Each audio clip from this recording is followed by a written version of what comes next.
2026ರ ಐಪಿಎಲ್ನಲ್ಲಿ ಅತಿ ಹೆಚ್ಚು ಟೀಕೆಗೆ ಒಳಗಾದ ಆಟಗಾರ ಯಾರೆಂದರೆ ರೊಮಾರಿಯೋ ಶೆಫರ್ಡ್. ಇವರ ಜೀವನದ ಇಂಟ್ರೆಸ್ಟಿಂಗ್ ವಿಷಯಗಳನ್ನು ತಿಳಿದುಕೊಳ್ಳೋಣ. ಆರಂಭಿಕ ಹಂತದ ಬಡತನ ಮತ್ತು ಸೌಲಭ್ಯಗಳ ಕೊರತೆ. ಗಯಾನಾದ ಸಣ್ಣ ಹಳ್ಳಿಯಾದ ಬರ್ಬಿಸ್ನಿಂದ ಬಂದ ಶೆಫರ್ಡ್ಗೆ ಕ್ರಿಕೆಟ್ ಜೀವನ ಅಷ್ಟು ಸುಲಭವಾಗಿರಲಿಲ್ಲ. ಕೆರಿಬಿಯನ್ ದ್ವೀಪಗಳಲ್ಲಿ ಅನೇಕ ಆಟಗಾರರಂತೆ ಇವರು ಕೂಡ ಆರಂಭದಲ್ಲಿ ಸರಿಯಾದ ಕಿಟ್ ಮತ್ತು ತರಬೇತಿ ಸೌಲಭ್ಯಗಳಿಲ್ಲದೆ ಪರದಾಡಿದ್ದರು.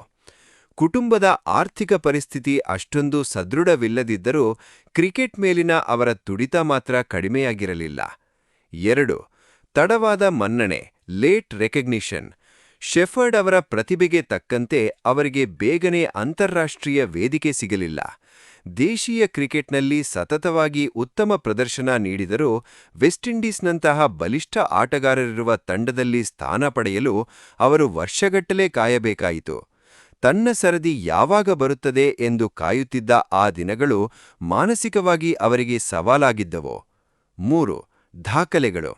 ಇವರು ಅಂತಾರಾಷ್ಟ್ರೀಯ ಟಿ20 ಕ್ರಿಕೆಟ್ನಲ್ಲಿ 2 ಬಾರಿ ಹ್ಯಾಟ್ರಿಕ್ ಸಾಧನೆ ಮಾಡಿದ್ದಾರೆ ಹಾಗೂ ಐಪಿಎಲ್ನಲ್ಲಿ ಮುಂಬೈ ಪರ ಆಡುವಾಗ ಡೆಲ್ಲಿ ಕ್ಯಾಪಿಟಲ್ಸ್ ವಿರುದ್ಧ ಒಂದೇ ಓವರ್ನಲ್ಲಿ 32 ರನ್ ಸಿಡಿಸಿದ್ದರು ಹಾಗೂ ಆರ್ಸಿಬಿ ಪರ ಆಡುವಾಗ ಚೆನ್ನೈ ವಿರುದ್ಧ ಒಂದೇ ಓವರ್ನಲ್ಲಿ 33 ರನ್ ಸಿಡಿಸಿದ್ದರು ಹಾಗೂ ಆರ್ಸಿಬಿ ಪರ ಅತಿ ವೇಗದ ಅರ್ಧಶತಕ ದಾಖಲಿಸಿದ್ದರು.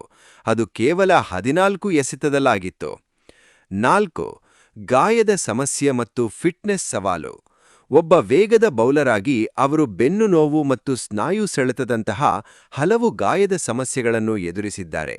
ಗಾಯದ ಕಾರಣದಿಂದಾಗಿ ಕೆಲವು ಪ್ರಮುಖ ಸರಣಿಗಳಿಂದ ಹೊರಗುಳಿದಾಗ ಅವರ ವೃತ್ತಿಜೀವನವೇ ಮುಗಿದುಹೋಯಿತು ಎಂಬ ಟೀಕೆಗಳು ಕೇಳಿಬಂದಿದ್ದವು.